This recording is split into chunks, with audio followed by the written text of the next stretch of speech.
Good morning once again, Your Excellencies, partners, and friends.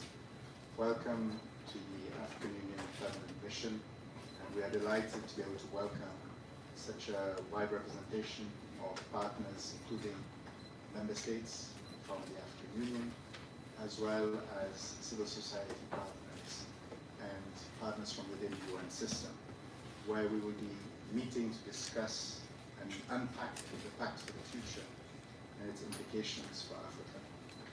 Allow me to introduce myself. I am Jean-Paul Adam. I'm the Director for Policy Monitoring and Advocacy at the United Nations Office of the Special Advisor on Africa.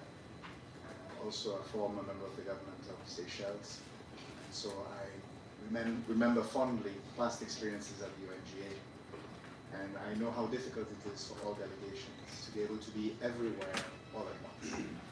And we appreciate the understanding of everyone that we will have different speakers who may be arriving at different times, including Commissioner Bankole, who will be joining us a little bit later, as well as some of the other speakers. And this has meant we may need to slightly adjust our program, but we appreciate immensely everyone's engagement and partnership. We are very pleased to have this event with the Institute for Security Studies, and I'm joined here by Dr. David Johannes, who is representing the Regional Director for East Africa. And welcome, David, and thank you very much for partnering with us for this very timely analysis. And I'm also delighted to have with us His Excellency Mr. Neville Gertz, the Ambassador and Permanent Representative to the United Nations from the Republic of Namibia, and the co-facilitator for the Summit of the Future.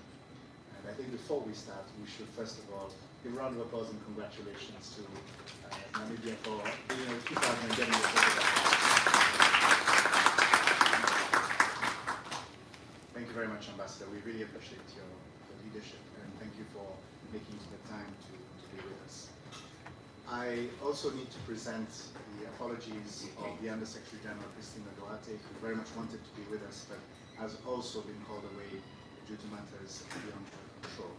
So I will start with some very brief opening remarks on her behalf, after which I will invite Dr. David Johannes to share some remarks on behalf of SS, and then we will have the reflections from His Excellency Ambassador Neville Gertz, who will share with us some of the perspectives for the adoption of the Pact for the future.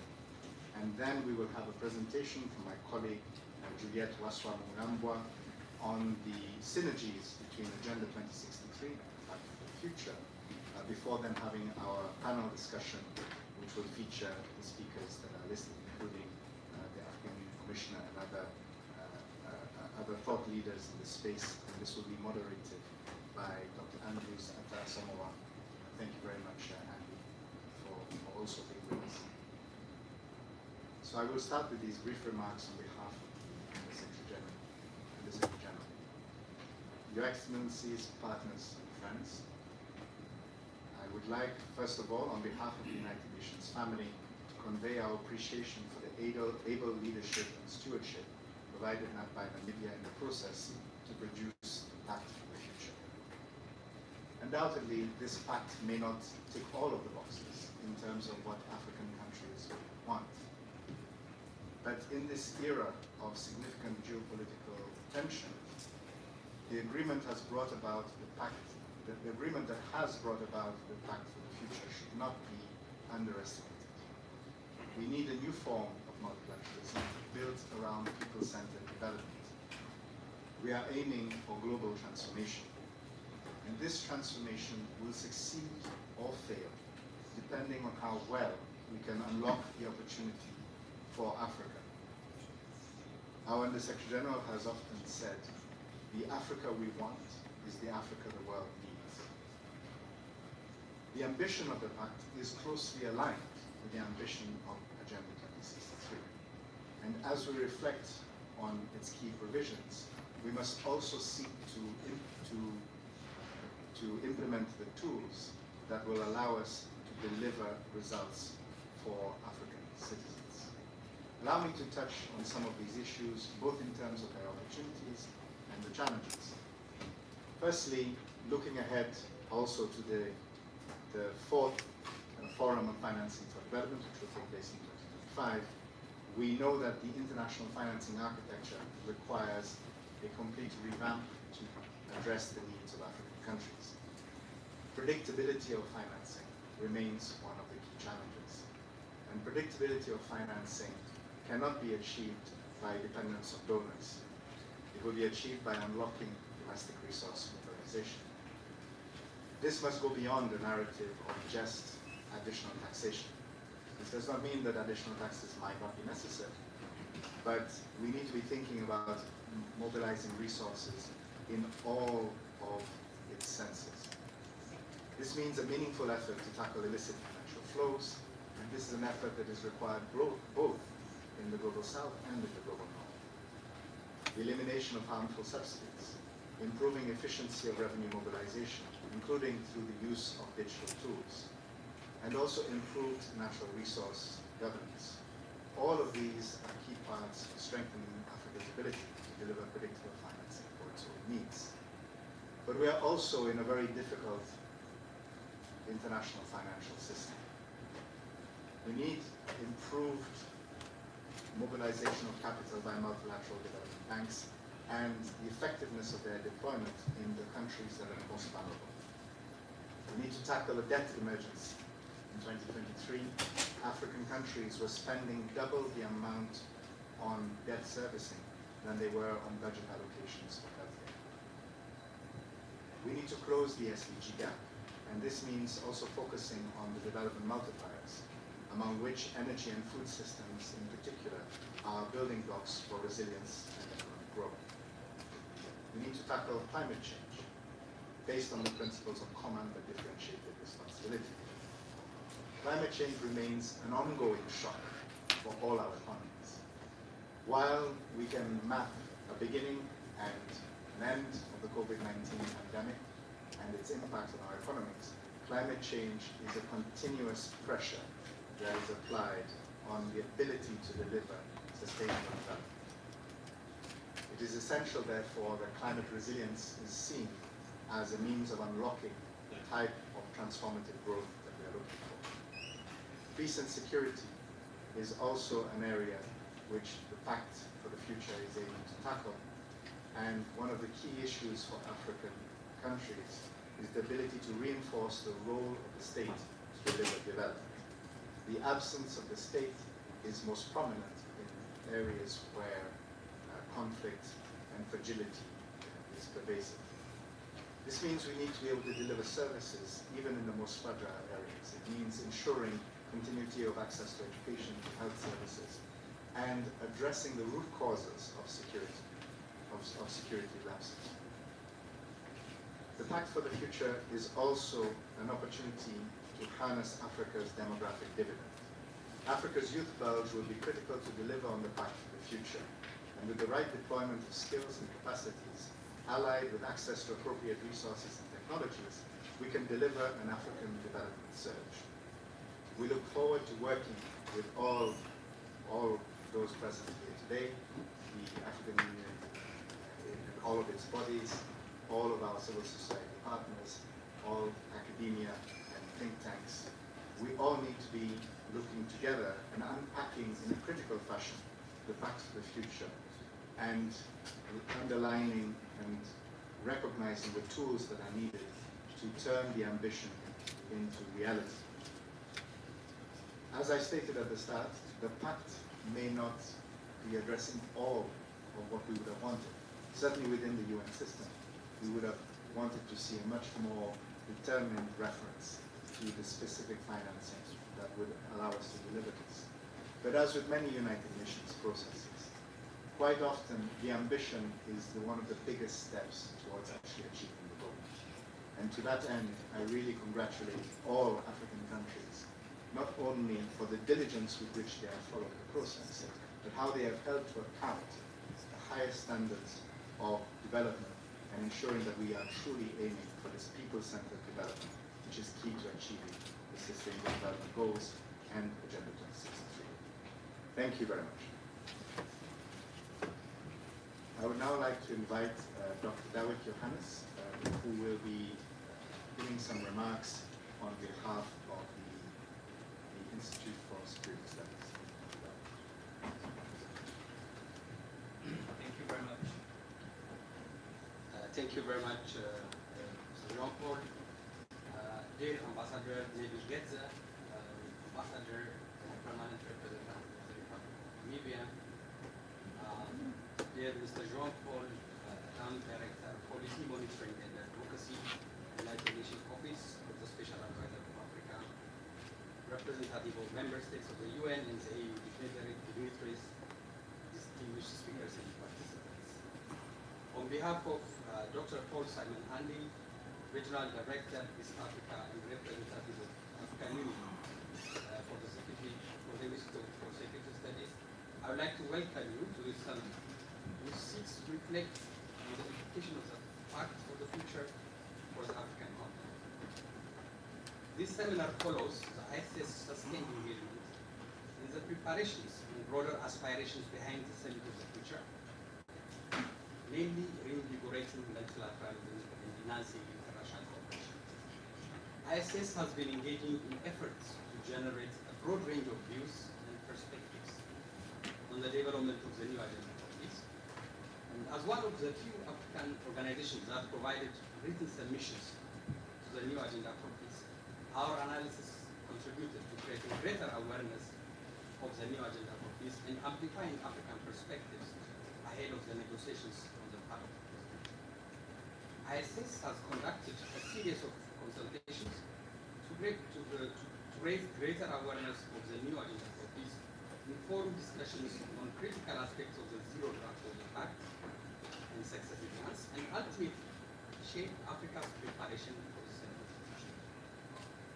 These engagements include several workshops and seminars organized in cooperation with our partners, including the United Nations Office of the African Union, the New York University Center on International Cooperation, and with members of the AU network of think tanks for peace and the need for peace. In collaboration with UN OSAA, our partner for today's seminar, we also convened a gathering of the diplomatic community in Addis Ababa to expand the discussion beyond the New York-based audience. These engagements stimulated discussions on critical aspects of the zero draft of the Pact, amplified African perspectives on the negotiations, and provided member states with forward-looking ideas for their consideration during the intergovernmental negotiations Summit for the Future, especially on the peace and security chapter of the Pact. With the recently concluded Summit of the Future and the adoption of the Pact, we've come to a full cycle, but one that also marks the beginning of another more important milestone, namely translating the commitments of the Pact for the Future into concrete actions. So the real work lies ahead with implementing the Pact and ensuring it's indeed a compact for Africa's development, peace and stability. In light of this seminar aims to offer an opportunity for reflection on some of the Pact's critical outcomes, exploring the implication for the continent's peace and security, governance, socio-economic development, and uplifting Africa's standing in the global arena. It will also explore how Africa can leverage the Pact's outcome and decisions to address its multifaceted challenges. So we have distinguished speakers who will share their perspectives on key outcomes of the summit, the repercussion for peace and security in the continent especially. Once again, the Institute for Security Studies would like to sincerely thank the UN OSAA for partnering with us on this important seminar, and we look forward to continue collaboration.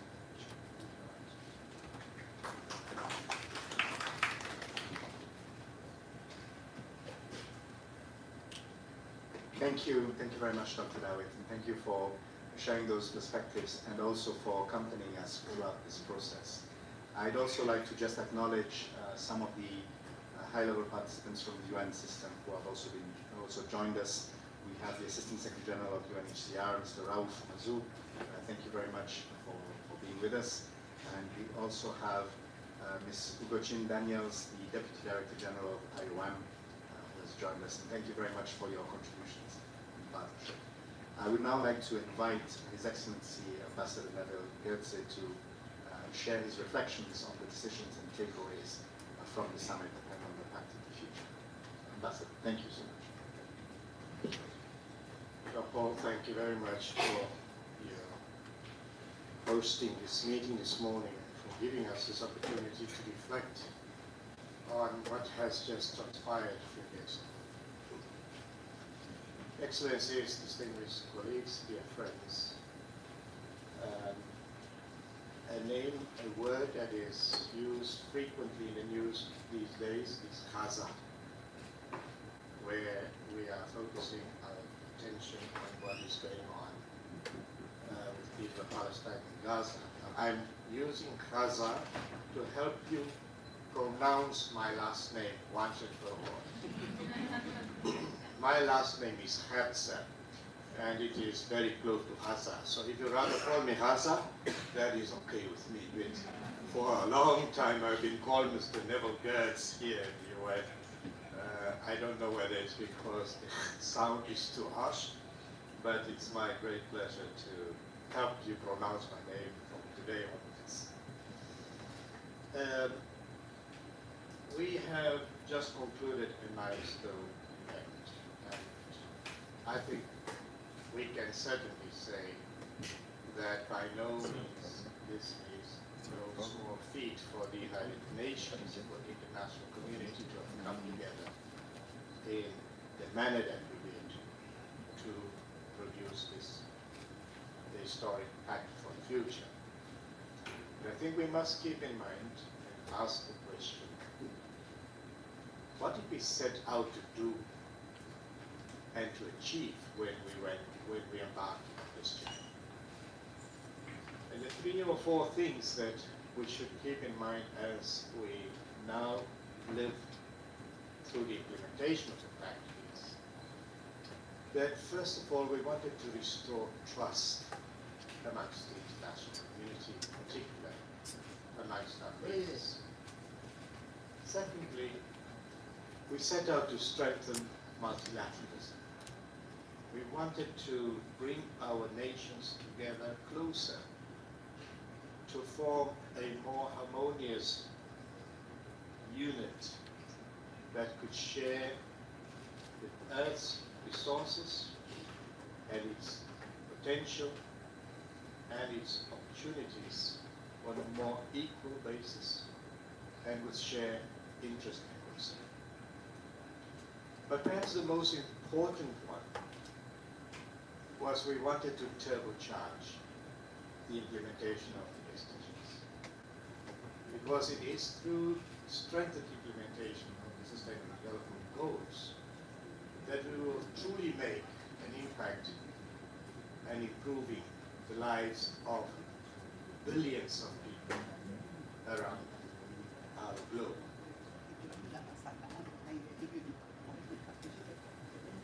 Certainly, the Pact for the Future aimed to address the reforms needed for institutions and for the sustainability of our habitat and development for present and future generations.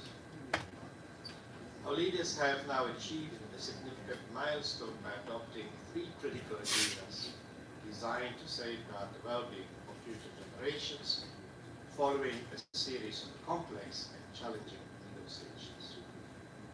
Though not without flaws, the Pact for the Future, the Global Digital Compact, and the Declaration on Future Generations lay a vital foundation for action. These agreements serve as an initial step, setting a baseline rather than a limit for the heightened cooperation urgently required in today's volatile world. I'd like to pause here and extend from the bottom of my heart my greatest gratitude to all delegations for the incredible support that I have enjoyed together with my co-facilitator, Ambassador Angelidis of Germany, as we journeyed for the past close to 2 years to reach the point of adopting the Pact. There were in-depth discussions throughout. There were transparency, maybe even too much transparency in the process. that made our discussions and deliberations more complicated. I might be remembered after this process as somebody who's brought in some African wisdom into the process, where I sometimes had to dig in to get inspiration from our ancestors.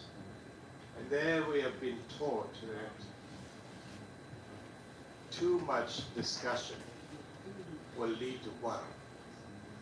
And this had almost reached the point where we had opened the discussion way too much, to the point where it almost bordered on the brink of quarrel. But in the end, sanity and wisdom prevailed, and I believe all the delegations today can celebrate that we have shown that there is still hope in this world for us to come together when it matters. Now, in response to mounting global pressures, member states chose the path of collaboration. The successful conclusion of these three landmark agreements after intense and difficult discussions underscores the commitment of the majority of the UN member states to find common ground despite ongoing conflict, polarization, and distrust.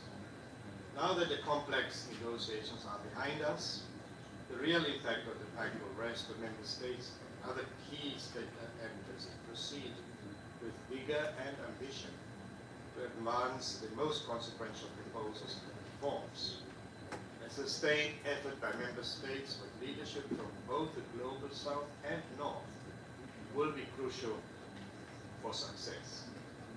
However, this can only be achieved if broader constituencies such as academia, civil society, the private sector, and individual citizens commit to working together. And I should again thank also the role of all the multi-stakeholder participants in this process. A lot that is in this pact today was influenced by the input that we received from civil society, youth organizations, and indeed from a whole range of multi-stakeholders. As the United Nations now approaches its 80th anniversary in 2025, we must seize every milestone in the lead-up to the official follow-up meeting for the Pact for the future in 2028. Strange that we just adopted already starting to talk about the next meeting. That will be in 2028, when we will do a reflection on how far have we then moved from today until 2028 in implementing the Pact. This is a big deliverable of the Pact, that we do have the opportunity in 2028 to already make an assessment of the progress. It is easy to focus on the challenges and shortcomings we face, and they are substantial. But I urge you to read and reread the Pact for the future. Every time I look at this document, I find new information there that confirms the relevance and the importance of what we are set out to do. And you will start to appreciate more how important this document is, in particular for us in Africa. And I would like to just, for the next few minutes, touch on the things that I believe are relevant for us as Africans. First, the Pact addresses the need for peaceful, just, and inclusive societies. The outcome that we have sought in this Pact is to strengthen democratic governance, promote rule of law, human rights protection, and address conflicts. Let's face it, there are a number of African nations still facing governance issues, political instability, and ongoing conflicts. This Pact emphasizes fostering peace, security, and justice, which are crucial for Africa's development. Efforts to combat corruption, improve judicial systems, and empower communities are key to stabilizing the region and ensuring equitable development. The Pact is also strong on climate action and sustainability, where we have sought to address the climate crisis, protect biodiversity, transitioning to sustainable energy, and ensuring environmental resilience.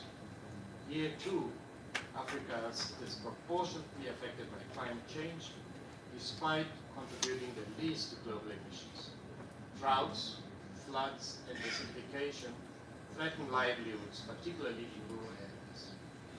The action covered in the Pact focus on sustainability that aligns with Africa's need for climate adaptation, environmental protection, and renewable energy investment. In terms of delivering on inclusive and sustainable economic growth, the Pact sought to promote inclusive growth, creating decent jobs, reducing inequality, and ensuring social protection systems.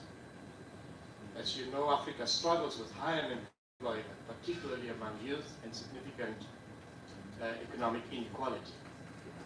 This action is critical for advancing inclusive economic policies that generate jobs, reduce poverty, and build resilient economies. The focus on social protection systems is also essential for vulnerable populations across the continent. The Pact covers digital transformation, where we know the digital divide is a significant issue in Africa, with many rural areas lacking access to reliable internet and digital infrastructure. The chapter in the Pact highlights the importance of technology in driving development and improving access to education, healthcare, and economic opportunities. Expanding digital inclusion can enhance innovation and productivity in Africa's growing economies. We have also sought out in the Pact for global partnership for development. One of the outcomes is strengthening international cooperation, fostering partnerships, increasing development financing, and enhancing multilateralism. Africa's development depends heavily on international cooperation and investment. The chapter focused on building partnership and mobilizing financial resources that is crucial for advancing infrastructure projects, health systems, and educational initiatives. It also emphasizes Africa's role in global governance and decision-making processes, ensuring the continent's voice is heard on the international stage. So, dear friends, each chapter of the Pact for the Future addresses core issues vital to Africa's development. By focusing on peace, sustainability, inclusive growth, digital transformation, and partnerships, the Pact aligns with Africa's priorities, fostering progress toward the 2030 Agenda for Sustainable Development. This holistic approach can empower African nations to overcome structural challenges to unlock our potential for sustainable and inclusive growth. We know that a global summit doesn't change anything on its own, but it does create space for action. What matters now is whether member states and others work with energy and ambition to take forward the most significant proposals and reforms.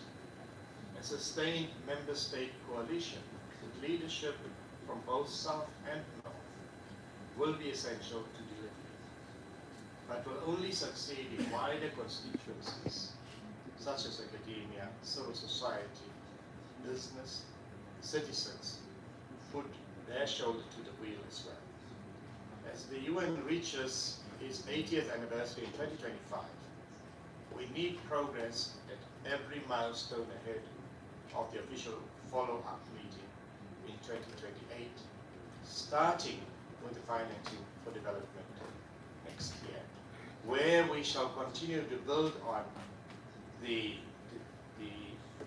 outcomes of the Pact and further strengthen where we may still feel we have fallen short. The road has just begun to lead us to a more prosperous future. I thank you.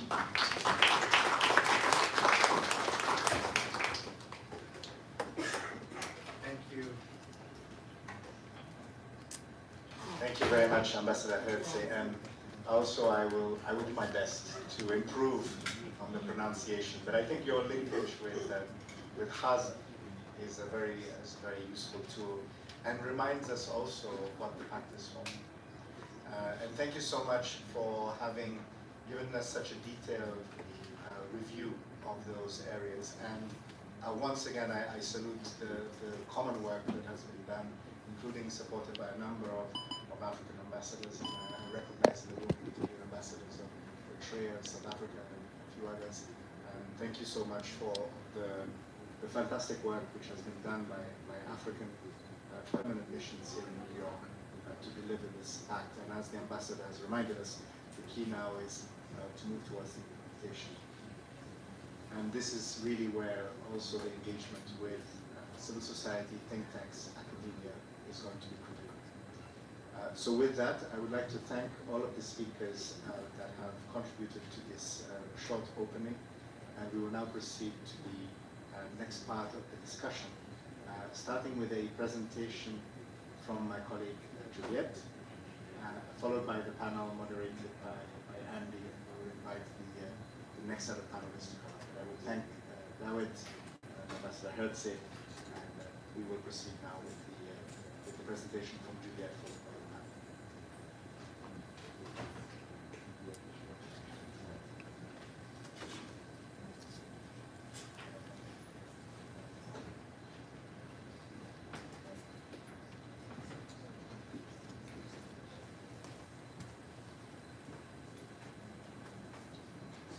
Before the panelists come up, I think we'll do the presentation and then invite the panelists to come up.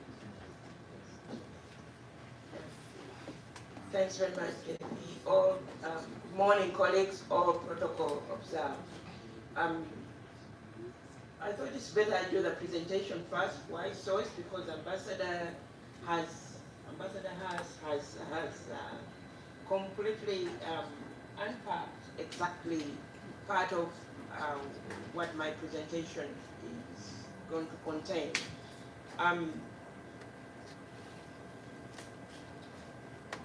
The starting point is for us to understand as Africans that we started from higher ground for these negotiations because beginning of this year, the African Union member states adopted the second 10-year implementation plan. And this 10-year implementation plan for the second plan is very, very specific and very strategic, that it has a few moonshots that were identified as the pathways enable us to achieve a set of ambitions within each of the decades ahead of us. Us as an office in OSAA, we realized as the process was going on that utilizing the AI where we are today, we had to come up with a comparative presentation to unpack both the Pact for the Future as well as the second year implementation plan of Agenda 2063. And we called that exercise a shared vision for the future, Africa's Agenda 2063 and the Pact for the Future. We looked at the interconnectedness of the two frameworks, which, as already Ambassador has alluded, had a lot of interlinkages that intersect between the Agenda 2063 and the Pact for the Future. I will highlight a few of the intersections that we were able to identify utilizing the artificial intelligence technology today. First, it was the connection between the two, the intersection on poverty, eradication, and sustainable development. Both agendas envision a prosperous Africa with a high standard of living in both Agenda 2063 as well as the Pact for the Future. Climate change and environmental stewardship was the second intersection that we identified. And number 3 was financing for development, which we are all, both agendas recognize that financial resources are essential for achieving transformative change and emphasize the innovative financing mechanism. The fourth intersection that we identified was on gender equality and women's empowerment. Agenda 2063 envisions a full gender parity in all spheres of life, while the Pact for the Future calls for bold actions to dismantle barriers of gender equality and ensure women's full participation in all aspects of life.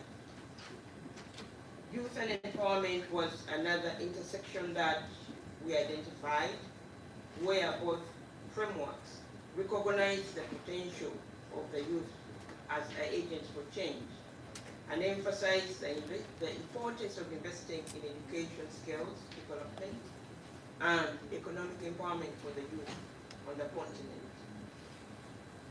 Better still, as Ambassador alluded to already, is the peace and security that was another intersection in the two frameworks, both Agenda 2030 and Agenda 2063. The AI exercise we undertook with the office also, we looked at the synergies between the two agendas. At the heart of Agenda 2063 and the Pact for the Future lies the common commitment to sustainable development, economic empowerment, and climate action.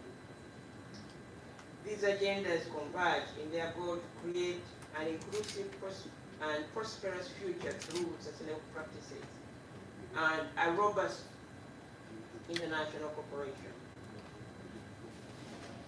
On social inclusion, both frameworks highlight the importance of ensuring that all individuals, including the marginalized groups, benefit from development and economic growth. They stress the importance of strategic partnerships, as already Ambassador has indicated. This will be crucial to be able to implement the Pact for the Future, but in particular for Africa, the second year implementation plan that is already articulated by the member states. Better still, just to go to the conclusion, is to ensure that the African member states and development partners prioritize integrating the Agenda 2063 with the global objectives outlined in the Pact for the Future. The international community must recognize the mutual benefit of supporting these initiatives as their key to fostering the stable and prosperous global future. The convergence of the two agendas, 2030, 2063 and 2030 plus the Pact for the Future, they offer a beacon of hope for collaborative international efforts that we all aspire for. By committing to a unified approach, we can strengthen both agendas and address the pressing challenges that we all face. I will conclude by going back to the comment that, or the intervention from Jean-Paul, where for us as OSAA, we are endeavoring to change the mindset, the narrative for the continent.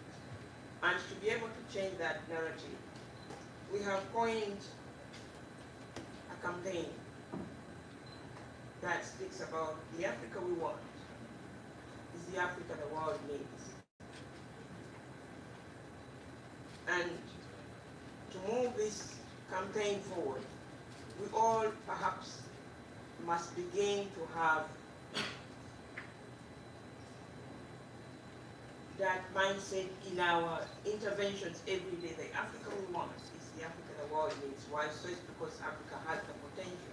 And Africa now is at the table as per the feedback we have received from the ambassador of Namibia, that Africa played an incredible role to get where we are today.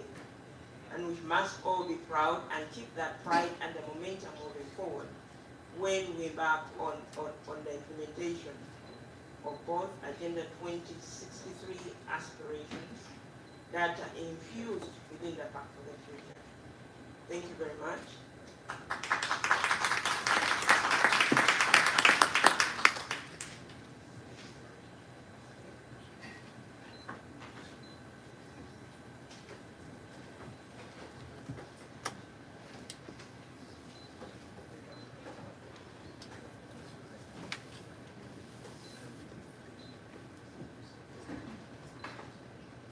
Thank you so much to all of the speakers for this opening session. I would invite Andy to take over for the next session.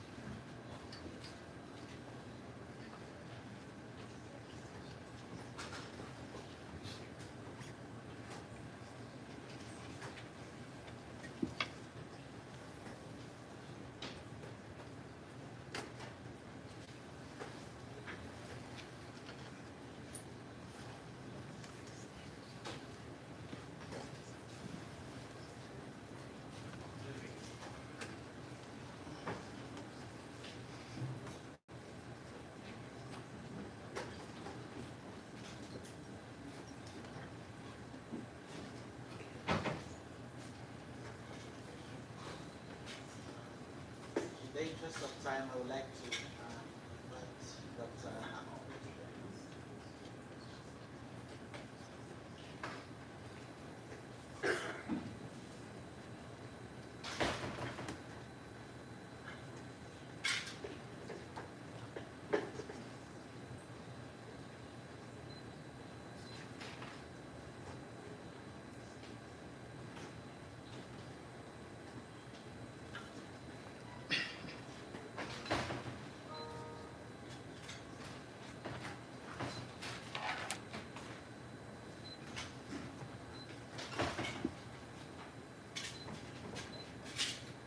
Excellencies and distinguished participants, by way of introduction, my name is Andis Atasamo, Head of African Peace and Security Governance at the Institute for Security Studies. And I have the privilege of chairing this second session, which will be focusing on unpacking the implications of the Pact and in various dimensions, focusing more on chapters 2 and 5. By way of introducing the subject, I would like to first express the appreciation of the Institute for the partnership with the UN Office of the Special Advisor for this convening together. As we all know, as Ambassador has indicated during his interventions, the adoption of the Pact is described as a milestone event. And this can be established if you look at not just the timing, but also the context of the Pact, the individual commitments that the Pact secured, the debates that surrounded its negotiations, and several things. But after all is said and done, the adoption of the Pact has offered two major takeaways from where I sit. And I think the ambassador looked at it briefly as what was the overarching objectives. The first from where I sit is that the adoption of the Pact represents a major appreciation of the fact that despite efforts at various levels, the world is humble enough to accept that all those efforts are inadequate in the face of the prevailing threats that the world is confronted with. And so we will need to reposition our infrastructure if we are going to be prepared for what is to come.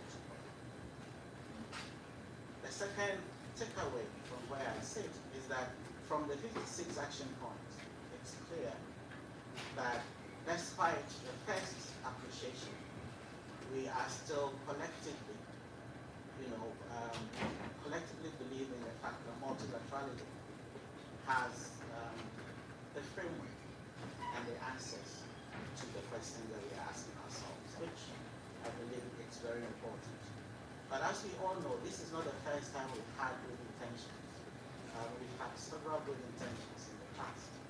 And so the first panel increasingly emphasized the fact that implementation, resting on all stakeholders and various actors, will make the difference going forward. But that also depends on how we unpack the Pact and how we make the Pact relevant to the context, particularly of Africa, that we all are engaged with. And so this session will really be looking at how are we unpacking the Pact and what does it mean in terms of implication for the continent of Africa. And so I have a couple of distinguished people who will be speaking. I and some requests from the floor, which I will grant. Ambassador Wankwele will join us. He's attending another meeting. And so he will join us to speak on strategic priorities from the perspective of the review of the peace building architecture. And then we will also look at the implication of PSOs, Professor Bikwe. And then Dr. Akonde will also address aspects of the pathways when it comes to building and sustaining peace in the African continent. And then we will take some additional inputs from the floor. So in order not to waste time, I would like to start with Professor Bikwe. He's a research professor at the Norwegian Institute of International Affairs. And his role will be to look at chapters 2 and 5 and approach it from the perspective of PSOs, particularly the future of PSOs in the African continent. So Prof, I would like to thank you. You will have 5 minutes each and to unpack your ideas, and then we can come back to it.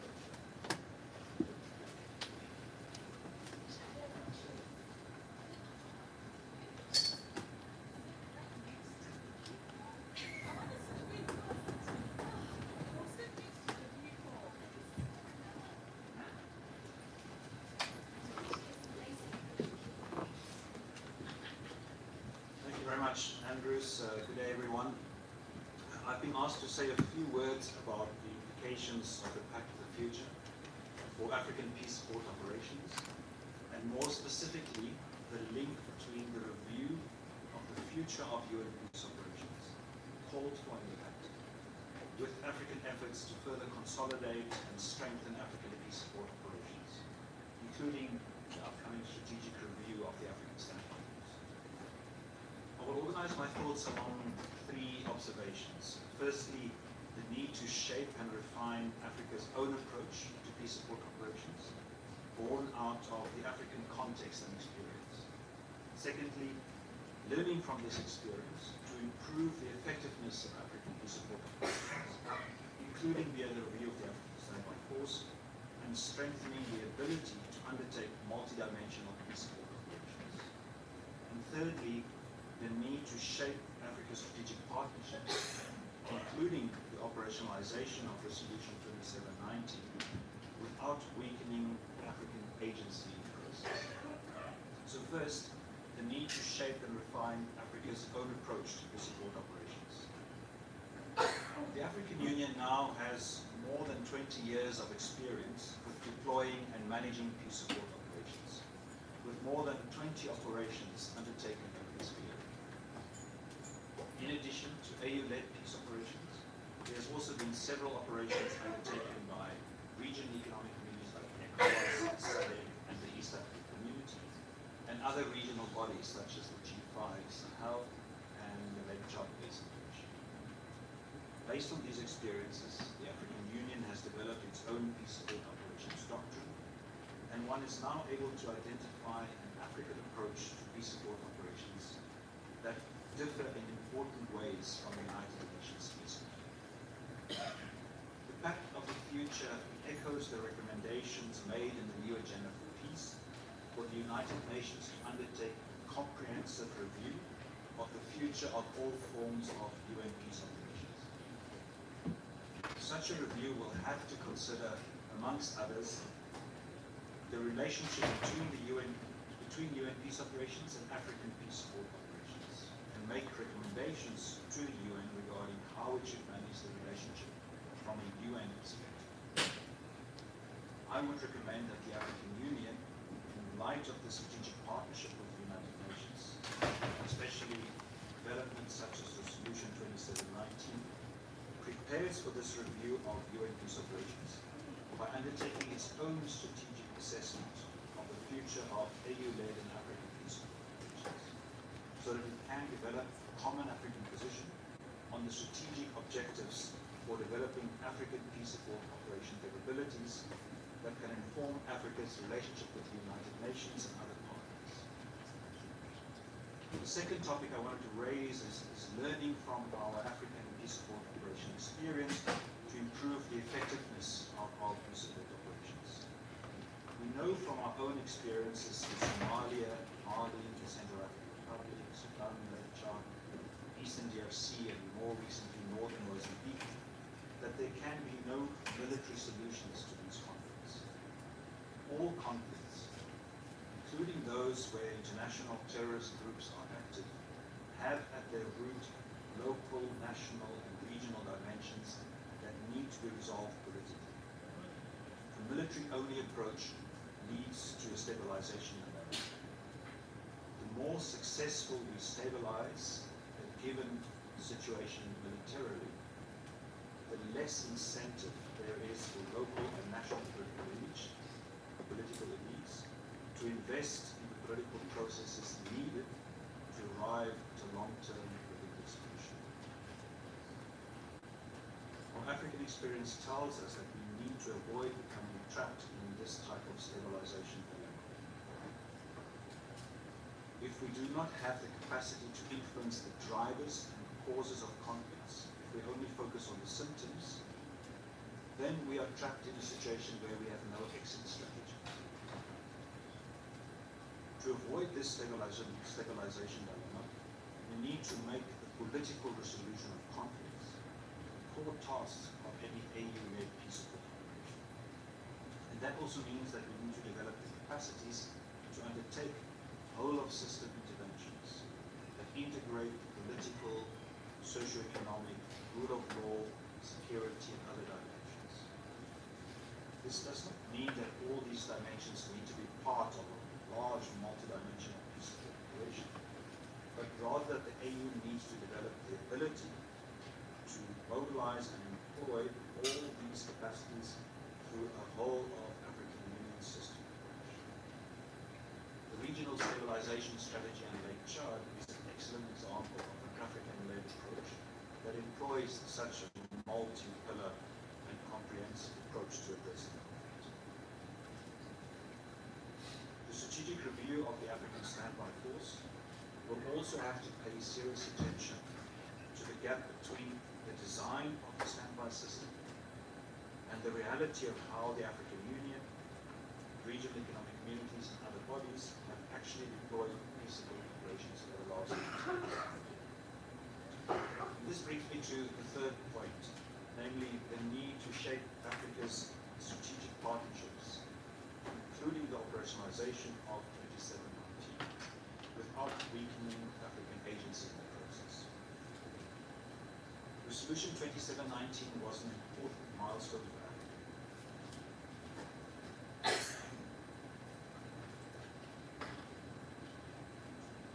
It means that despite the fact that we have achieved this milestone,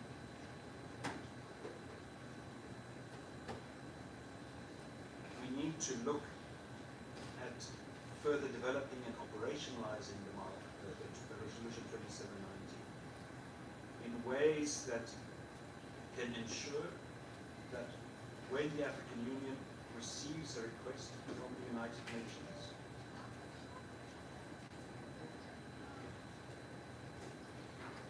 that the AU only accepts such requests when there's a shared understanding of the drivers and forces of the conflict and a shared political strategy for achieving the mandate of the mission, as well as adequate resources and systems in place to co-manage such an operation. This includes that an African member of the UN Security Council is a pen holder or an equal co-pen holder to the relevant council resolutions. It is important, however, to remind ourselves that no amount of funding is a solution in of itself. Successfully managing or resolving a conflict is always a political project. And a peace support operation can only be effective when it is supporting a larger political commitment. Thank you very much, Prof. And I'm taking note of three things that you've mentioned. The fact that you mentioned that the AU's approach to implementing PSOs has some differences with the UN's approach. And three key things: the need for the AU to embark on its own review of the peacekeeping approach, they need to learn from Africa's experience, taking into consideration militarism and how problematic that can be to stabilization, avoiding that particular dilemma, making political resolution very central and high to the response going forward, and then the review of the ASF, taking into consideration both the design and how that needs to fit the experiences of actual, taking that into consideration. But most importantly, going forward, how to shape African strategic partnership without breaking Africa's approach and will to engage with artists. I hope I captured it correctly. But that shapes precisely the kind of conversation we need to have on the peer society triggered by the provisions of the Pact. I would like to then turn to Dr. Rosalie Akombe, Chief Peace Building Strategy and Partnerships in the Peace Building Support Office, Department, DPPA. And she's looking more at, the importance of peace building and the need to sustain peace on the continent. What pathways should we be looking at if we're going to first do well in peace building and then sustain it? Because those are two different conversations altogether when it comes to it. So Doc, I would like to give you 5 minutes, depending how you go. Thank you. Thank you very much. Thank you very much, my brother. From you in Addis, it's always a pleasure for me to come back home because this is where I started my career as an international player. So always great to be here and appreciate the training that the African Union offered me and all the other mistakes that I do now know which way. And I really just want to build on some of the points that the professor already made, because he did underscore that focusing on on peacekeeping and peace operations without addressing the root causes and the drivers of conflict becomes a challenge. And may I please bring the apologies of our Assistant Secretary General Elizabeth Speha, who would have really wished to be here today, but was on this morning to attend a meeting that isn't within her capacity to say no when the boss asks her to go. So really her apologies and acknowledge my senior colleagues that I see at the back who work very closely with Anoy and Shia, doing a fantastic job representing those whose voices were forced to move from their homes. So again, look forward to hearing their contributions. So we will focus from the Peace Building Support Office on 3 areas, just trying to unpack Chapter 2 and Chapter 5 of the Pact of the Future, and looking at how we can then move some of those recommendations forward. And I think we had remarks that were made from the Ambassador from my brother, ISS, Dr. the points that he made and others who contributed so far. So in our view, we believe very strongly that the Pact, as the Secretary General, the Secretary General's words, in the opening of the Summit of the Future, the Pact really was about bringing multilateralism back from the brink. And we know that multilateralism has been under threat for a long time. So just the fact of having the Pact there on its own has been instrumental. We're very pleased that it gives a very high profile to dialogue, to diplomacy, to prevention, to peace building, and to sustaining peace, but also links it to the sustainable development goals. So the 3 things that we would like to focus on that impact for us that we can also move forward with, especially in the context of the upcoming peace building architecture review. One, the paradigm shift in prevention and peace building. And we were quite pleased that despite the very difficult discussions that member states had, they still maintain a very strong reference in the Pact of future, on the importance of prevention, the importance of coming up with peace-building strategies, because if you don't have a plan on how you address the root causes of conflict, then you cannot finance it, then you cannot implement it. So that language there, especially the emphasis on national leadership, the emphasis of national ownership is really important. Once that paradigm shift allows us to then, as UN system, as UN entities, to work with member states on ensuring that we have a whole of society approach to prevention of peace building, and that we are able to bring all these different voices and develop very strong national strategies and approaches that of course center women, that center young people, given the fact that 1.8 billion of our population is really young people, but also ensuring that we are not leaving behind groups that are marginalized. So one big takeaway for us, we hope to build more as we work with member states on the peace building architecture review, will be on this paradigm shift on peace building and prevention, looking specifically at national ownership, looking at national leadership on that. And the second for us is that you can have a good plan, but if you don't have funding, it just becomes a plan. And so the very strong message we saw in the Pact of the Future for us is something that we want to move forward with the peace building architecture review. And this is around financing and funding for peace building. We're very appreciative really of what member states have done so far, again under the leadership of the African Group last year, when we got approval by the General Assembly to access contributions to the peace building fund. I see Ambassador of Cameroon, Ambassador of South Africa, and others were very key in pushing and ensuring that those funds are available. Because 70% of the funds from the peace building fund go to African countries. And so we hope that the language that is in the Pact of the Future is one that we can continue building on and ensure that we increase, at least get to the target that the Secretary General had put forward of 100 million of assessed contributions. But picking on what we had from Jean Paul at the beginning when we were starting, that we can rely on voluntary funding on other funds, but it's also how do we ensure that we have resource mobilization, domestic resource mobilization, that allows us to fund those strategies that we have put forward. And lastly for us is really on how we can strengthen the Peace Building Commission to play a key role, both on mobilizing funds, but also in supporting and accompanying member states on the implementation of their peace building and prevention strategies. So we do hope that the language that is in the Pact that really talks about enhancing the role of the Commission as a platform for building and sustaining peace, looking at the greater use of the Commission for some of the strategies, and also as a forum that brings together international financial institutions, civil society, and others to mobilize funds.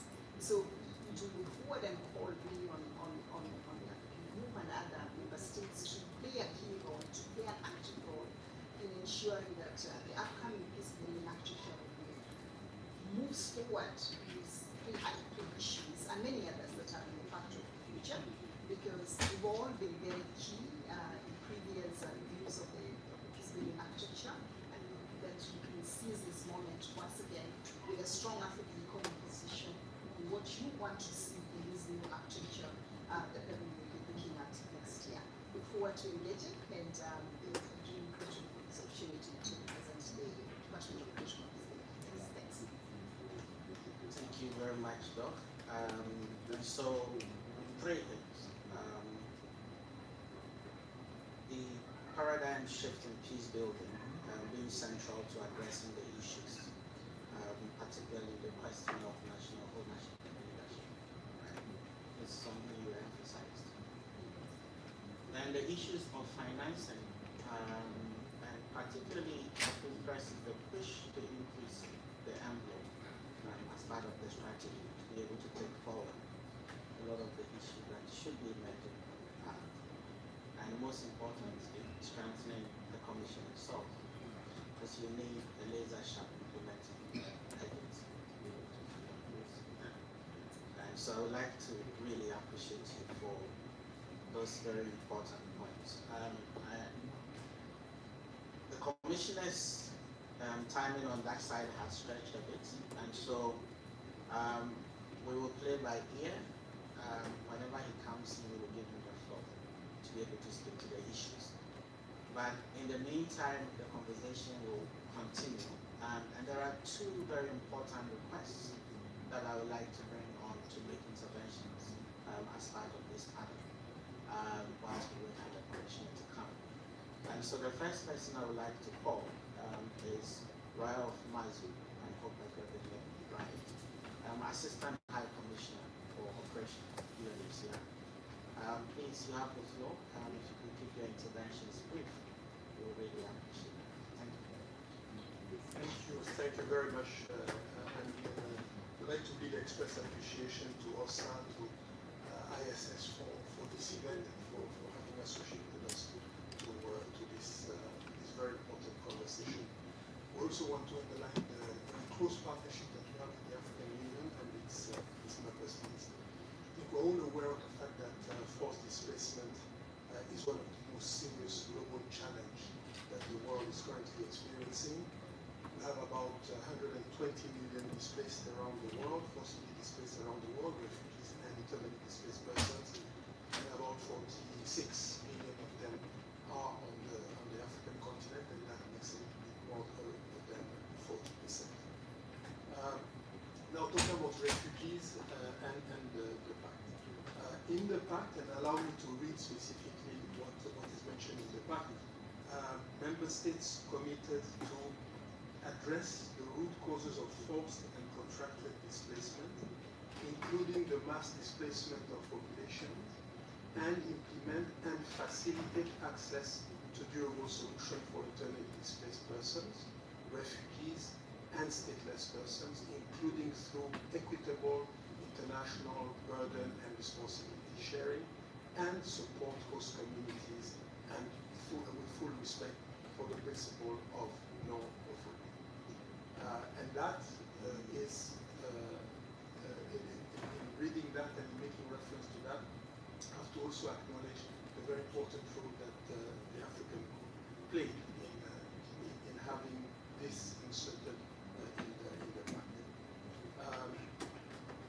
This instrument and the previous instruments that have been developed, whether it is the Agenda 2063 that was mentioned earlier, or the Global Compact on refugees, or the two conventions, because the African continent is the continent which has advanced the most when it comes to dealing with internal displacement and refugees.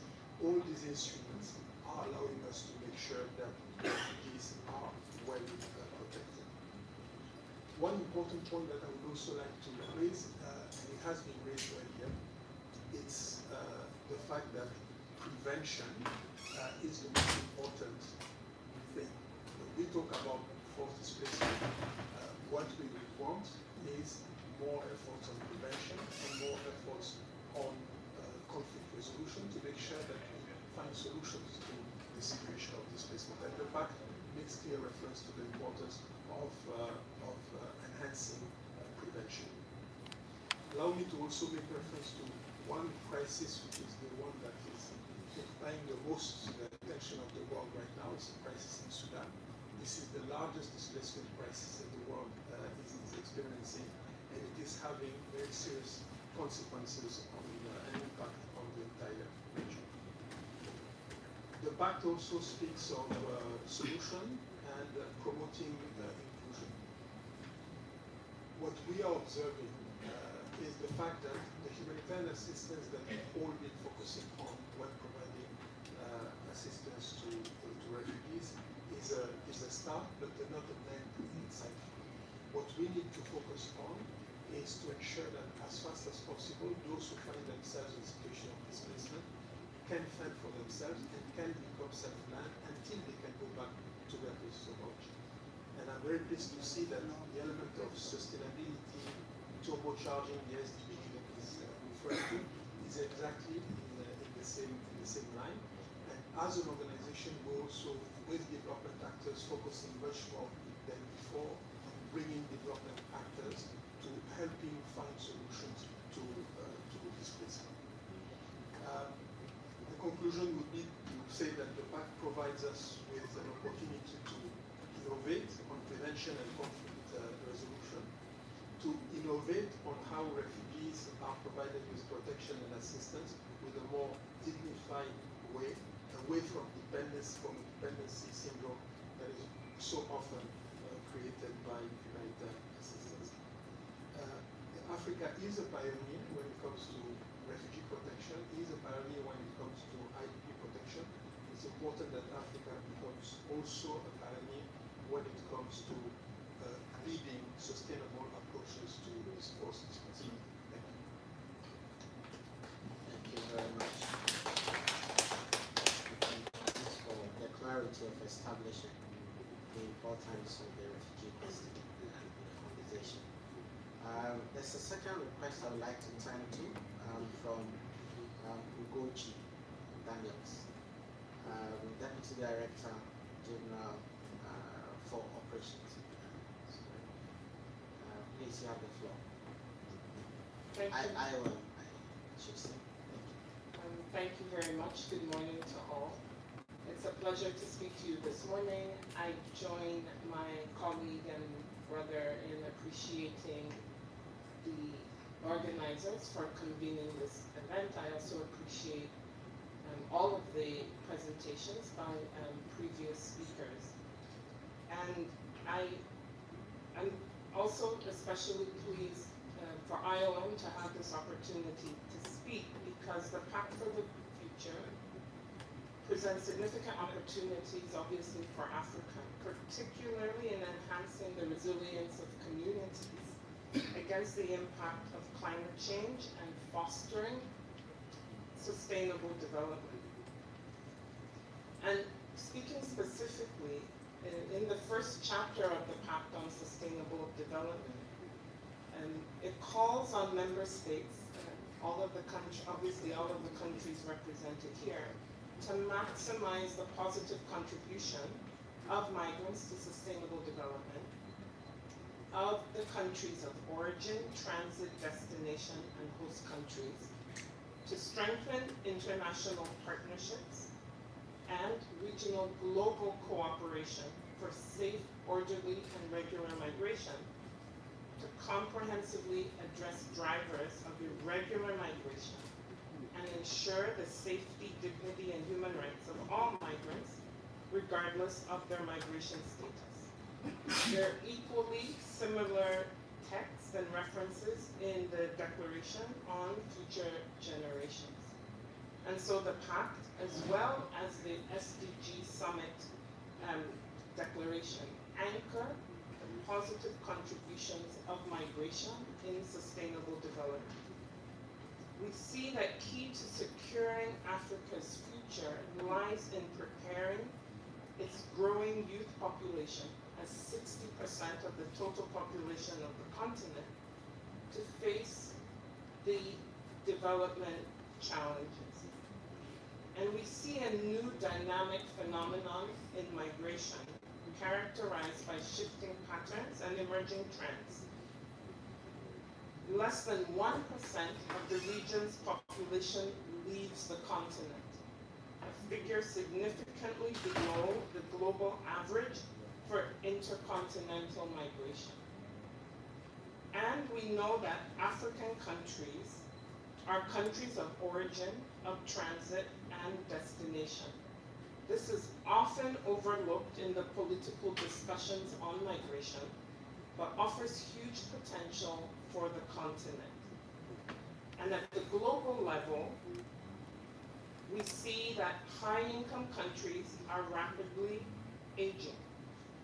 So for example, 130 million additional workers will be needed in the European Union by 2050 to maintain their socioeconomic growth. And so effective migration policies are essential to match migrants with destination societies. And we're encouraged by the recent trend of labor agreements between African countries and countries of the European Union.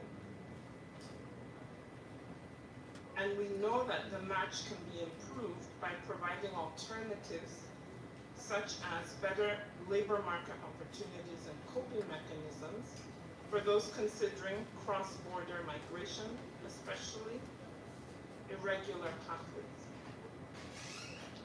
So while migration is a positive contribution to sustainable development on the continent and there's significant potential to be achieved, it's also important to speak about forced migration and the consequences of conflict and violence. And previous speakers have already referenced displacement, have referenced the prevention agenda, and of course the largest displacement crisis ongoing right now in Sudan. And the prevalence of armed conflict on the continent has posed many challenges, and in our partnerships with local communities, we see the critical importance of local conflict resolution and community stabilization. And IOM will continue to partner with member states through our data platforms, our community engagement, our support to local and national authorities to address and prevent violence and conflict, to prevent displacement. So finally, as the coordinator of the UN Network on Migration, we support member states in implementing the Global Compact on Migration in complementarity with the Global Compact on Refugees. I have to say that with UNHCR sitting right next to me. With comprehensive strategies, including climate adaptation and disaster risk reduction, and we facilitate regional dialogues to promote safe and regular pathways. So from October 8 to 10 in Addis, we will host the regional review of the Global Compact of Migration in Africa, where the 54 member states will share their best practices on regular migration pathways and migrant protection. And as the 2025 chair of the champion agencies, IOM will support AU member state-led initiatives to address internal displacement and implement the Kampala Convention, engaging international finance institutions and aligning solutions with national development priorities and Agenda 2030. So together, let's embrace the opportunities and challenges ahead, ensuring a better future for all. And I know at the beginning, the first speaker left us with the statement that the Africa we want is the Africa that the world needs, and I was discussing with my brother next to me. And I say this not just in my official capacity, but also as an African sister. The Africa that we want is the Africa that we need as Africans. And those solutions that we work towards are also the Africa that the world needs. Thank you.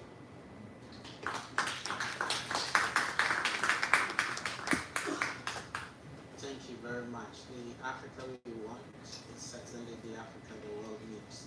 I'm told the Commissioner should be here ETA about 10 minutes, but we will move ahead to open the floor for discussions. And please permit me anytime he comes in for us to give him the floor for his interventions.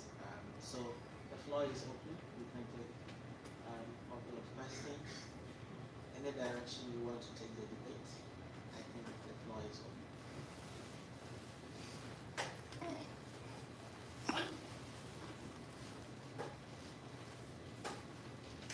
Yes, please. Quick introduction and 30 seconds. Hi, my name is Christine Dikonge. I'm from Cameroon. I am the founder of the African Women Innovation Network, which is an organization focusing on African women and the youth. And today I'm very proud to listen to the Pact of the Future. And I guess my question is, as youth, what can we do to ensure that we can implement and execute some of the strategies that we're able to implement? And as a member of the civil society, what can I do as a takeaway to ensure that we implement that and we get the Africa we want, and also the Africa that the youth, because we are here and we are about to, take on the next chapter. So that's my question, and thank you so much. Thank you very much. Can I take additional submissions? Okay, any hand behind the pillar? Okay. I think I will then we will attempt to address that so that we can use that to break their ice. Speakers, the question is simple. What can the youth do? They are a major beneficiary of this pact. So what can they do? And particularly CSOs that are youth related. What should be their major takeaway they are going to be able to contribute?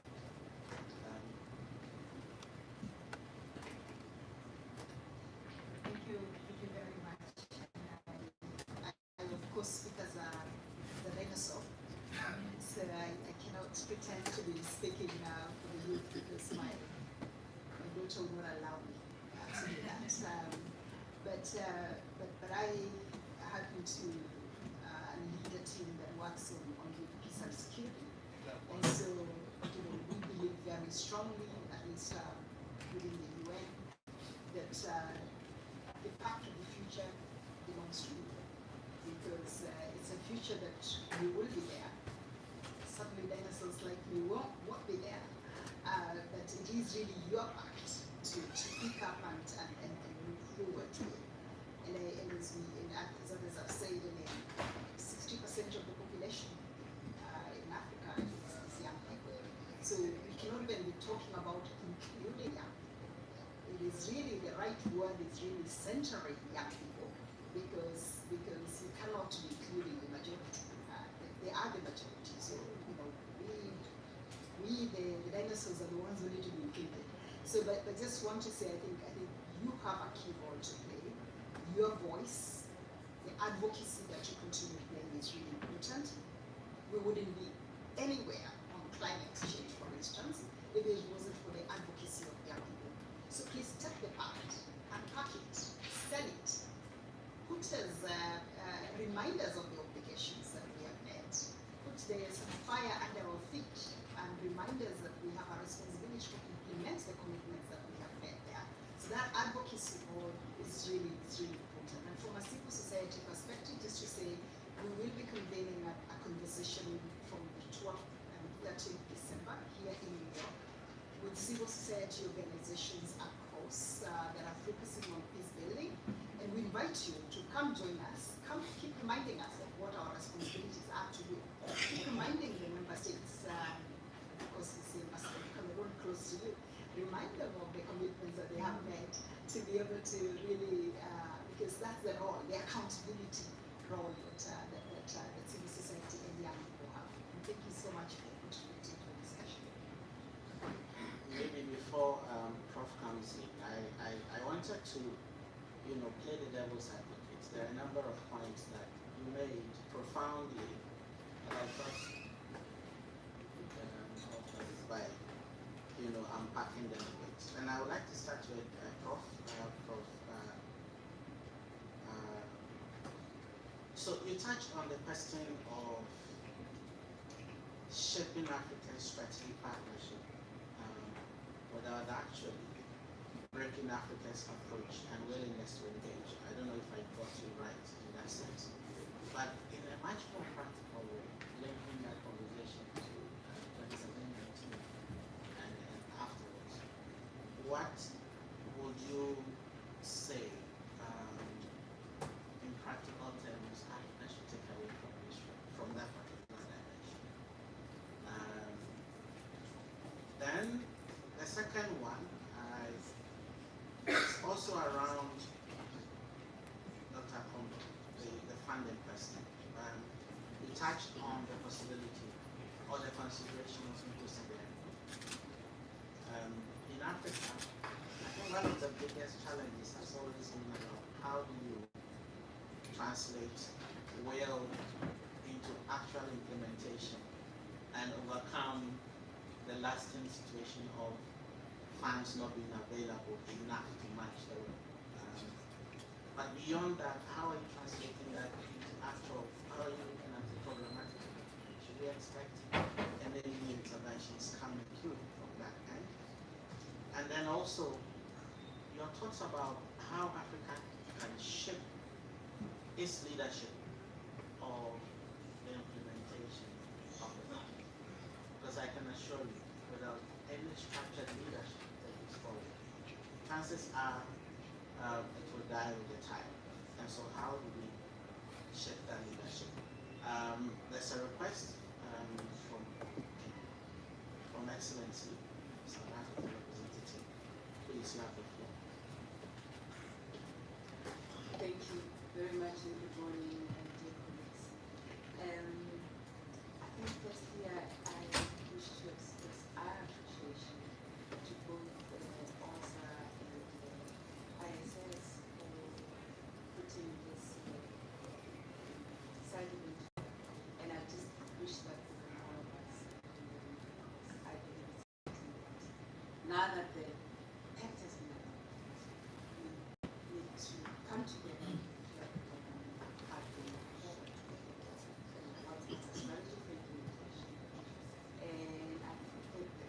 so the points that Dr.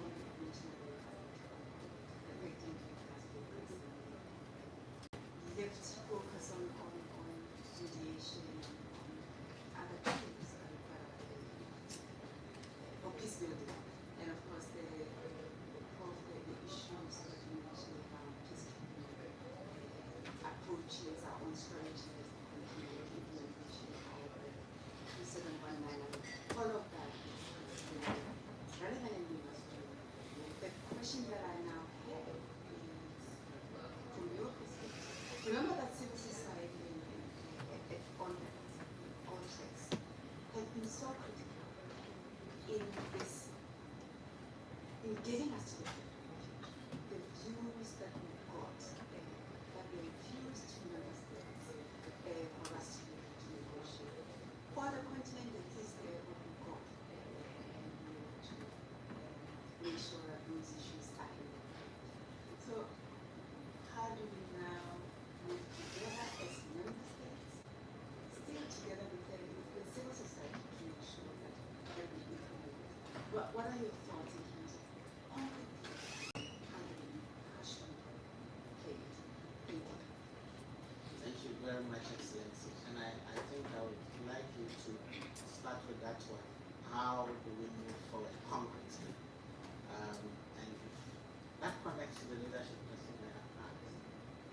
How should Africa structure the way forward when it comes to implementing the Pact?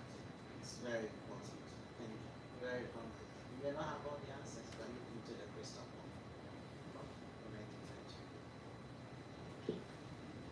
Thank you very much. I mean, on the question of engagement with civil society and youth, I think there's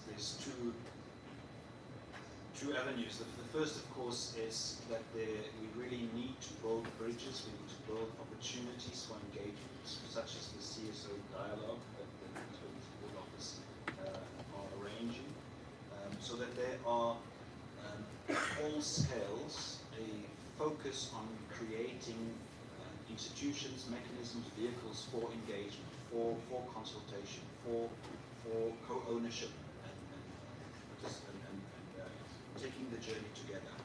At the same time, I think from the youth perspective, it's really important to mobilize, to organize, to take the space, not to wait for others to create the space, and to scale up through mobilization, through organization, the impact that the youth can have. That also means creating opportunities for really focusing on substance and generating kind of inputs that can add value to the system by involving youth, so that it's not just representation, but that the representation and participation actually makes a difference, forces the system to focus more on issues that are important for the youth. On the question and that you asked more about African agency in the context of peace support operations, especially in the relationship with the United Nations. For me, there's three things that we need to take into account. First of all, decision making. You know, there's a high risk that when we have AU-led operations financed by the United Nations through assessed contributions.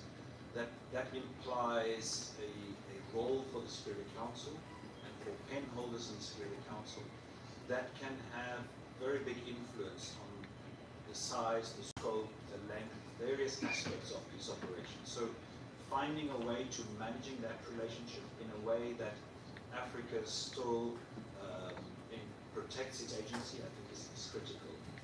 And that also, I think, it speaks very much to the points I made about the importance of the political focus of these operations.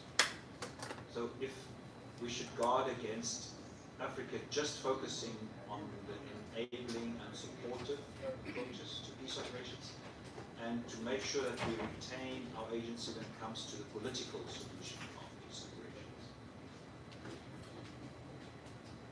So I think in this sense, it's very important to also make sure that all the oxygen in the room is not just talking about 2719 about financing, but that the real focus must remain on the political focus. And also on accepting that UN financing is only one option. We have various other examples. For instance, the SADC mission in Mozambique that was financed by the SADC member states themselves. So operations that we can fund ourselves should, of course, be our first priority. Thank you very much. Thank you very much. I think I would like to welcome His Excellency the Commissioner, Bankola J. Your Excellency, we have a seat here for you.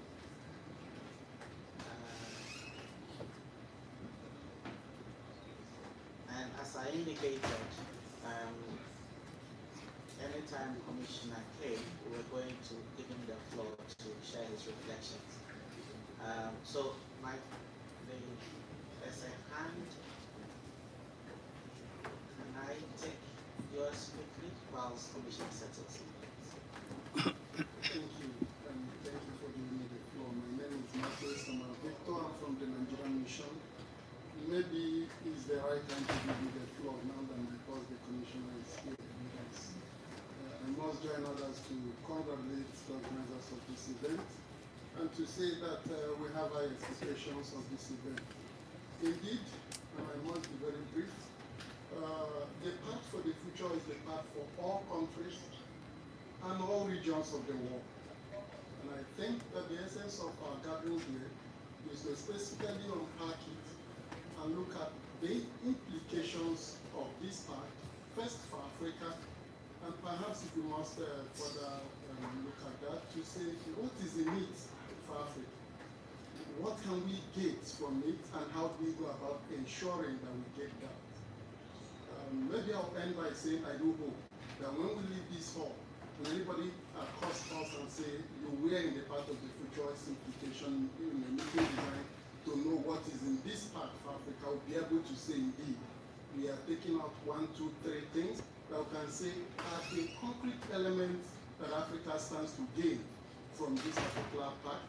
We are also saying that ABC is what we can do to ensure that Africa maximizes those gains, and perhaps is there going to be a time that we are going to reflect 1, 2 years down the line whether we are on the right track. Thank you so much. Thank you very much. And I think that's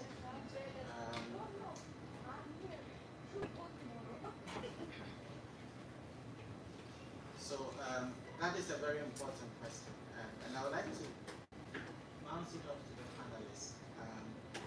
Off the top of your mind, what are your key takeaways? I know you've advanced from very specific thematic perspectives, but as you said, if someone crosses in on the streets, the police officers and ask what is his major takeaway, what should he tell beyond the 2 chapters, chapters 2 and 5?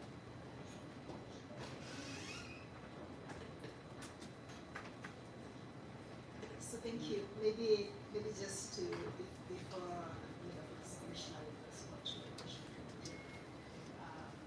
as he represents us, when he comes, we can also respond to anything related to Africa. But I wanted actually to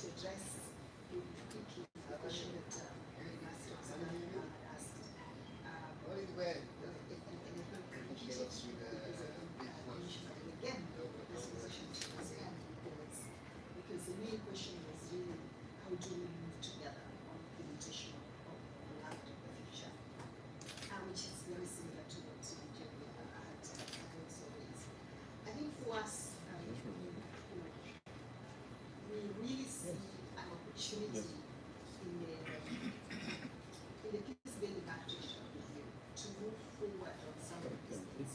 We've seen over time, whenever there is a strong common position on anything, it moves further than when there is a very strong common position. So I'm hoping that from these conversations, as South Africa was trying to respond to your question, that I'm hoping that from these conversations, the member states will find a way of developing a common African position on any of these areas, whether it's on strengthening the peace building mission or the peace building action. What do you want to see in the peace building mission? What is it that hasn't worked in the last 5 years, in the last 20 years of the peace building mission, that you believe that if you actually changed it now or strengthened it, to achieve the objectives that you have? So, and how do you get voices also from civil society to keep pushing some of these things along the way? I know, for instance, that we're in discussions with that for a possible discussion on again, these elements in South Africa. I hope that can happen. That would be an opportunity where civil society, working together with the African Union, ISS and others, OSAA, can really look at this and say, you know, these are the 4 things we want to achieve from the peace building action. We're moving forward. We have the pact that gives us the political commitment.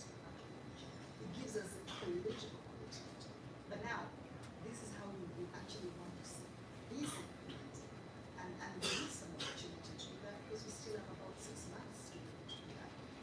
And so the challenge, I think, is still back to us, that we have the content in the pact of the future. We know the areas, and I highlighted at least 1 or 3, chapter 2 and chapter 5. We can unpack these things and use both the diplomatic muscle that the African Union provides and the African Union provides, and the agency of civil society and the partners and the networks that they have to play that advocacy role, and of course the advocacy of the young people to move some of these ideas forward. Thank you very much, Doctor. And so I would like to welcome Ambassador Bankole once again. We had asked Ambassador to look at a bit more free-flowing, but from the perspective, if time permits, of the strategic priorities when it comes to you know, the redefining Africa's leadership in peace building, particularly from that angle.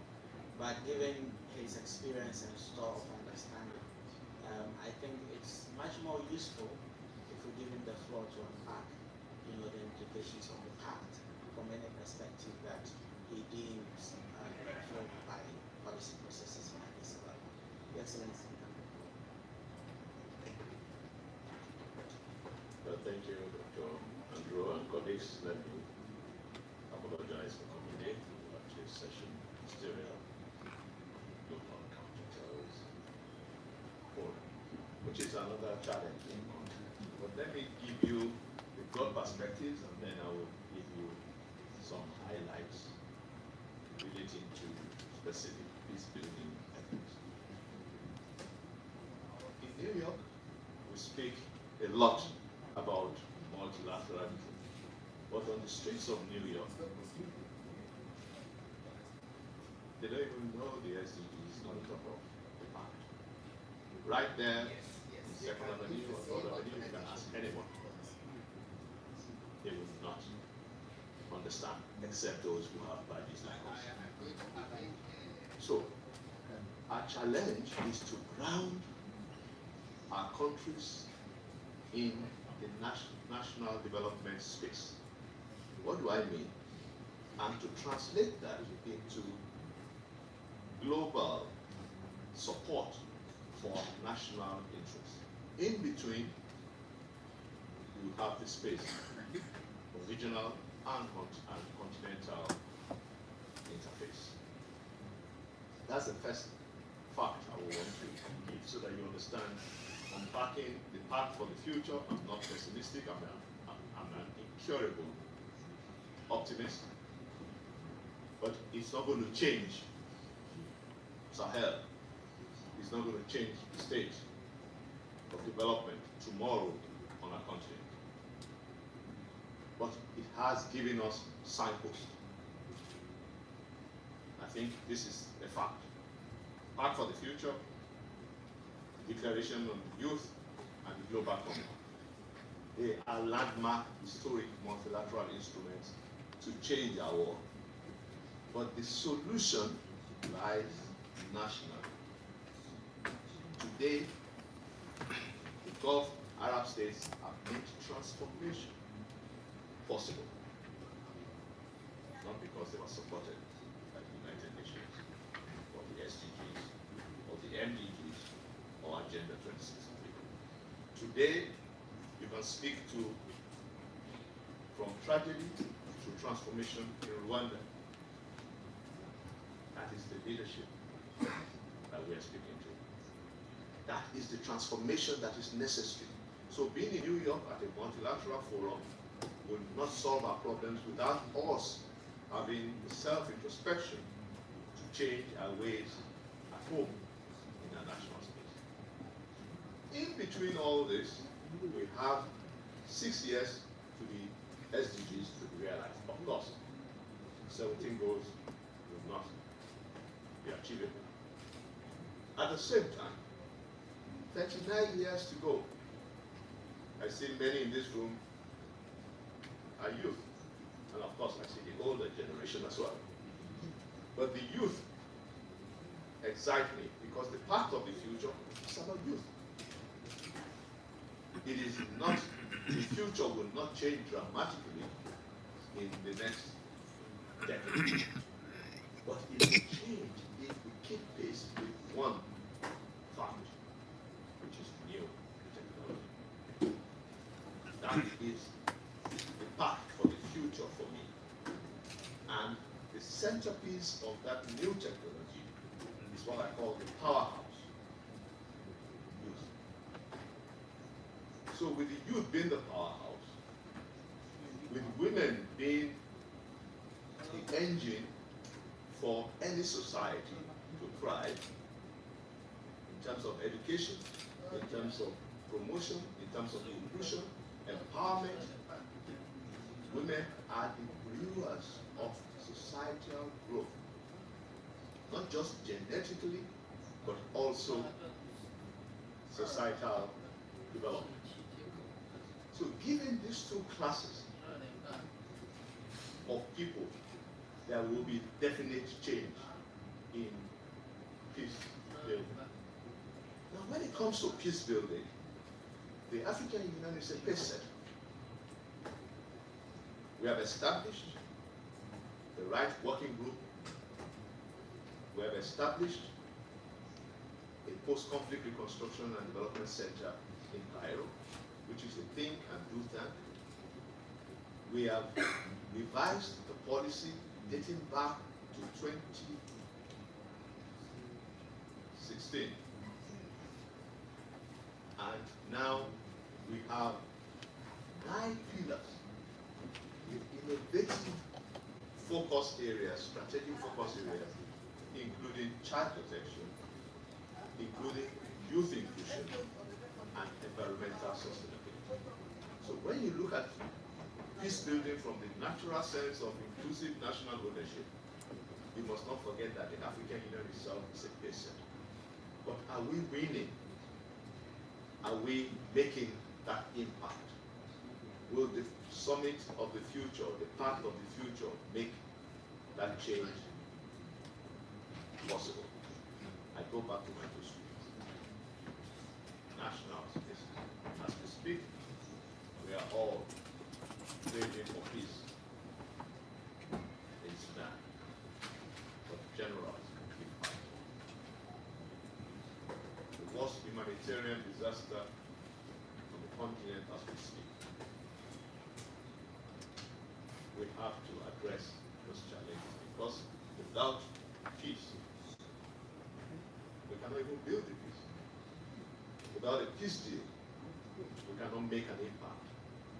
So certainly, conflict prevention comes into play, certainly early warning is essential, and the youth must be the drivers of any peace building effort. As is stated before, I'm sure before I came, 2025 offers us a global opportunity for a peace building architecture. But let me give you my perspectives about architecture. I believe if I was not in this business, I would have been an architect. So I love the architecture that we all speak to. But look at the architecture from a perspective of this building. Designed by an architect, built by an engineer, and then provided with content and furniture and carpet and electricity. That is what we are doing in the international system. We built, we designed peace building architecture, the African Union peace and security architecture. We designed so many. In our case, we also have the African governance architecture. But what is missing? Not life, monitor, to make plans, realities, to bring a plan to the table of implementation and a livable house home. That is what we need with peace building. And civil society must be the dramatic changers, game changers for peace building. We have not been able to use civil society much in our continent as much as we do, because civil society also has its problems, like any one of us.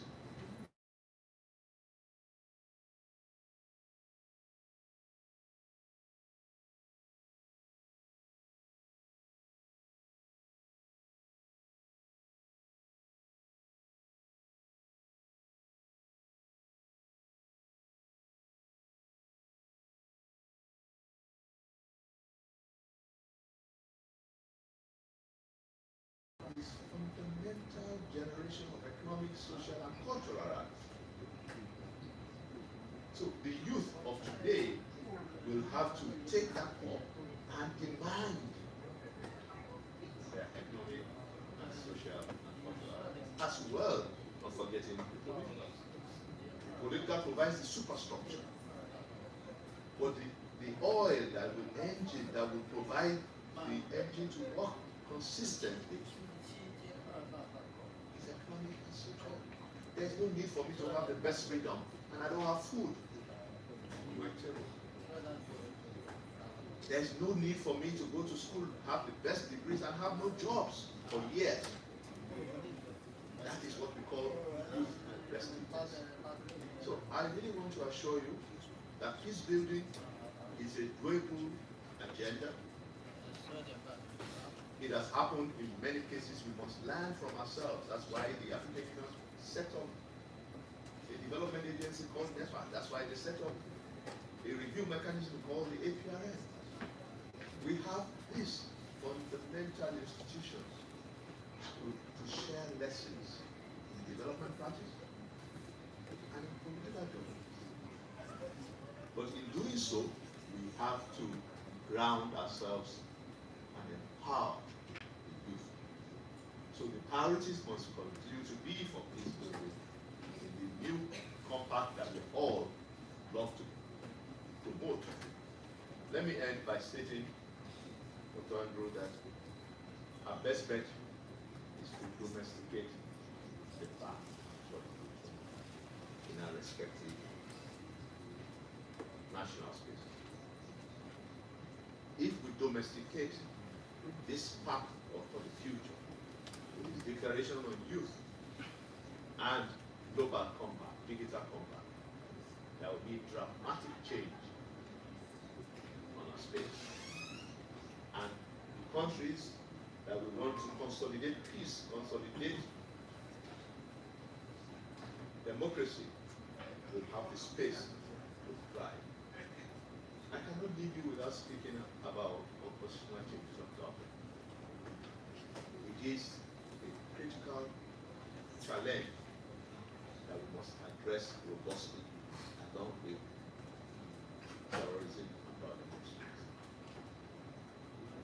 both cases, unconstitutional government or terrorism,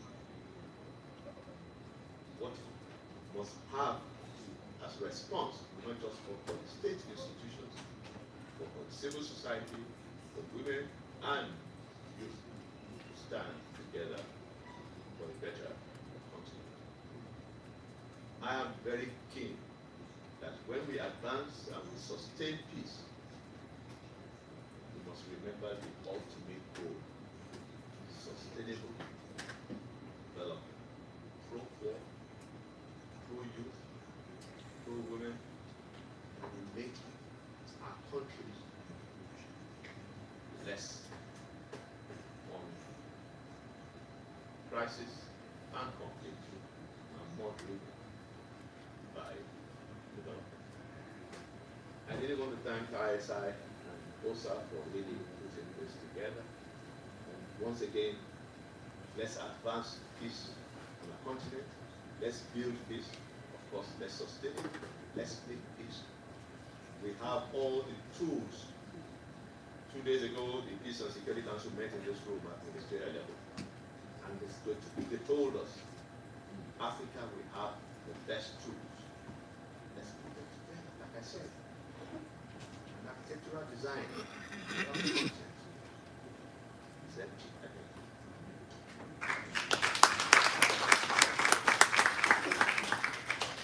Thank you very much. I think it's very clear. Domesticating the Pact, hinging it on national solutions, being driven by the youth and anchored on technology. I don't know if I've captured your mind. The way it succeeds.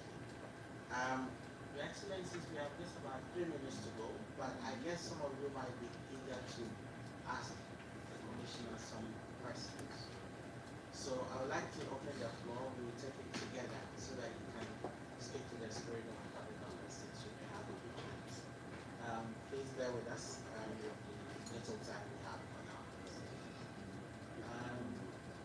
Yes, please. Please keep it brief because it's very interesting. Thank you very much. Thank you for the opportunity, and thank you so much to the organizers for this brilliant event. My question is a very brief one, and it's addressed to the Honorable Commissioner Bankole. I just want to speak to, my name is Uyo Yanwamfai, and I'm from the United Nations Counterterrorism Committee's Executive Directorate.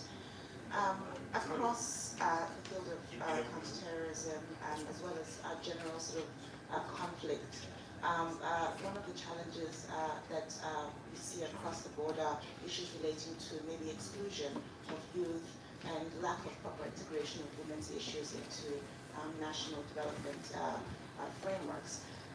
What would you say, from your experience, can be done practically to ensure that there is space for youth to be properly integrated into some of the day-to-day activities at the national level, to ensure that their needs are addressed and their perspectives are brought to the fore?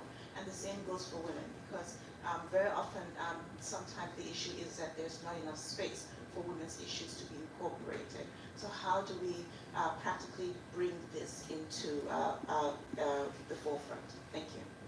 Thank you very much. Please.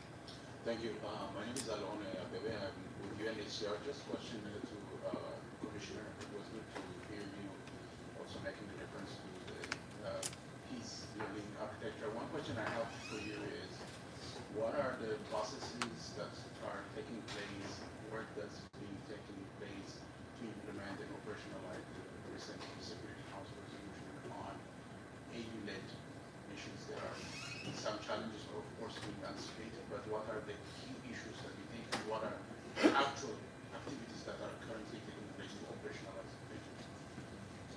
Thank you very much. Any further questions? Yes, please. Thank you, Chair. My name is Makinda. I'm from Cameroon, and I'm representing the youth here, the African youth here in the diaspora. First of all, congratulations for putting this event together. And really want to address my question to the commissioner. He emphasizes on the importance of involving youth in security and innovation. And my question to him is, just like my peer said earlier, what are the measures that are taken for making sure that the youth are properly trained to be involved? Because we know that even when we talk about youth, civil society involvement, there's an issue of finance, training, proper training to go on the field and educate people. Do you, and how do we empower the youth in carrying that mission? Also, here in America, in New York, we've mentioned a couple years ago the gap between our African institutions like the AU and the African youth here in New York, for example, in the diaspora. There is not real collaboration. I'm sitting here today saying the same thing. How do we collaborate to address the youth issues here and even back home? Thank you. Thank you. Two more questions. Thank you very much. Please keep it brief, and then I'll turn to the rep from Nigeria. Hi everyone, my name is Paul. I already introduced myself earlier. I'm Christine Dikonge. I'm Cameroonian as well, and I'm also the founder of the African Women and Youth Innovation Network.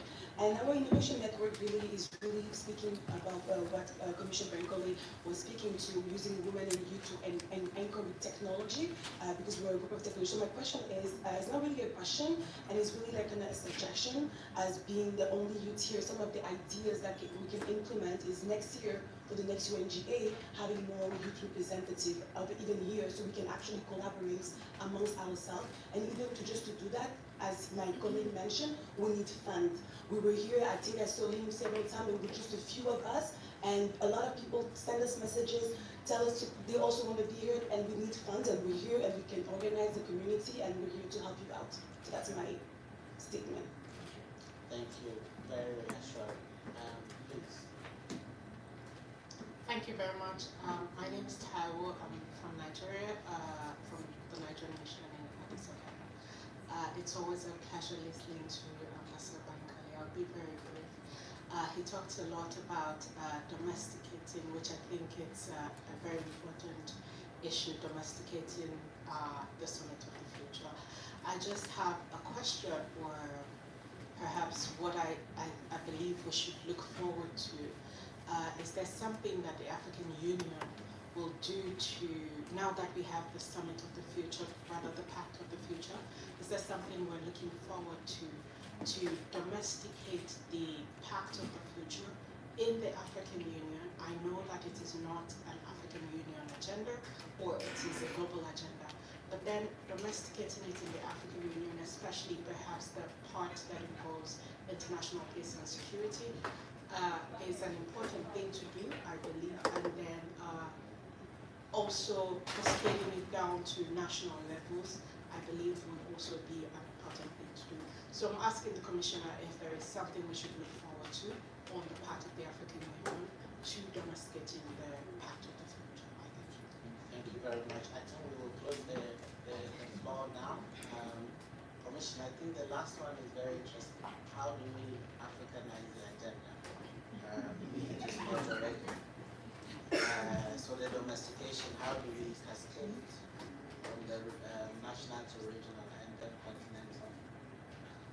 You have the floor. Thank you for the comments, and I'm really impressed.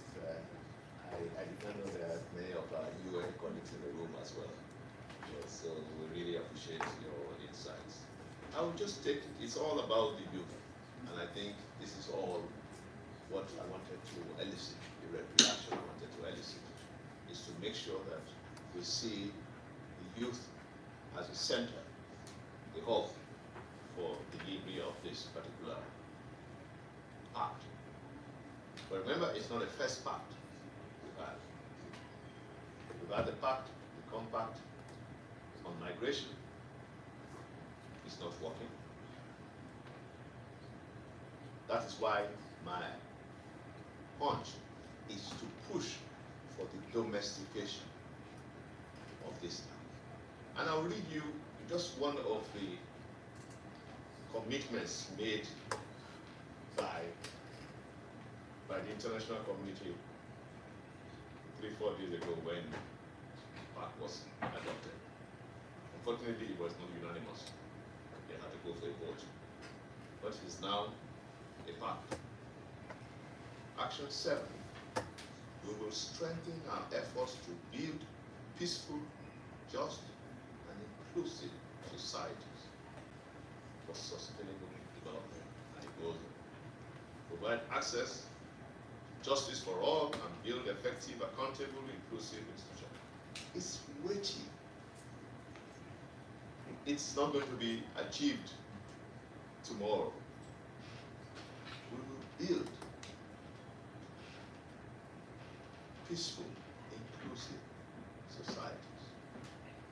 That means the youth, the women that have been neglected over the years will have to be part and parcel of this whole of government approach, whole of society approach.